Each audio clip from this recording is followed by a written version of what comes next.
wanted to take a minute to address a couple things today, and certainly could have just put out a statement, but I really just felt like I wanted to express myself properly, and also there's a couple things to talk about. But first and foremost, I know that we are all hurting for the Floyd family and our country, and I can speak for our entire staff and our team in that regard for sure. We have all witnessed just disgusting acts of evil. That's really the only word I can appropriately use over the past recent week here and beyond. But to address it, for me to really be able to address it, everything for me goes back to my faith. That's where I draw my peace from. That's where I draw my hope from. That's where I draw my perspective from. And I'm glad I don't have social media, because my reaction would probably have been to jump on social media and probably say things I shouldn't say and regret. And I'm glad I don't have that. But what I know as I, approach everything from a perspective of faith is that where there are people, there's going to be hate, there's going to be racism and greed and jealousy and crime and so on, because we live in a sinful, fallen world. And we've had so much bad news. Everywhere you turn, there's bad news. But really today, I just wanted to take a moment and offer some good news. And for me, the good news is that we have a Lord that loves us all and that has conquered already. And that we all have a choice as to how we think, how we love, how we respond, and how we forgive. And there's no question that these are challenging times. But what I've learned is where there is no challenge, there is no change. And we have to all accept the challenge and all help to bring about positive change and growth. And as I talked to our staff this morning, the soil is fertile. And the seeds of this soil of change, if you will, are love, our respect, our attitude, kindness, humility, service, faith, and forgiveness. And you know what? Forgiveness is always the hardest.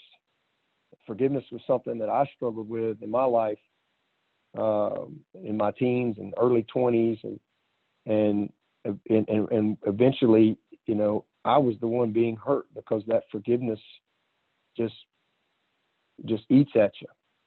And if you take the word faith, and I can thank Todd Bates for this, if you take that word faith and you make it into an acronym, forgiveness always is the hardest, and it is. But love, respect, attitude, kindness, humility, service, faith, and forgiveness, these are the choices that we control. We do control those choices. And there are three truths right now for sure for this time.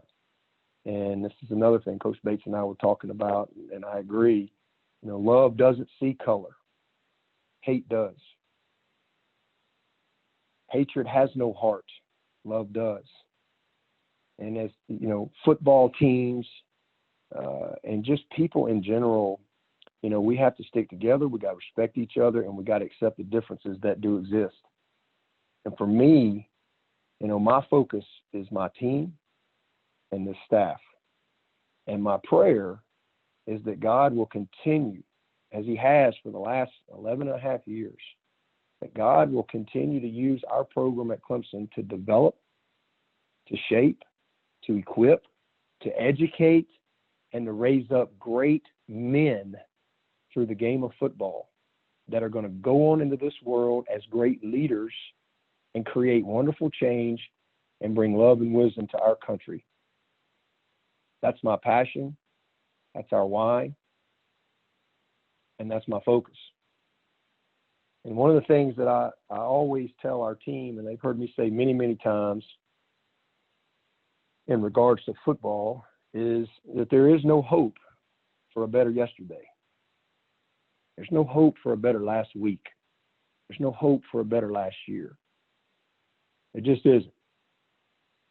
But one of the verses in the Bible that I've always hung on to for a long, long time, it has always comforted me when I needed it, and that's Jeremiah 29:11. And that verse says, "For I know the plans I have for you.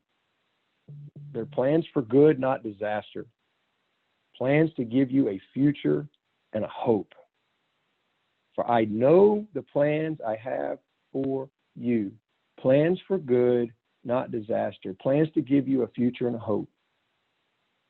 And while there may be no hope for a better yesterday, there is hope in the future. And when there's hope in the future, there's power in the present. And that power, for me, comes from my faith, comes from the strength and the peace of knowing that Jesus is on the throne. And that's really all I can say. And that's how I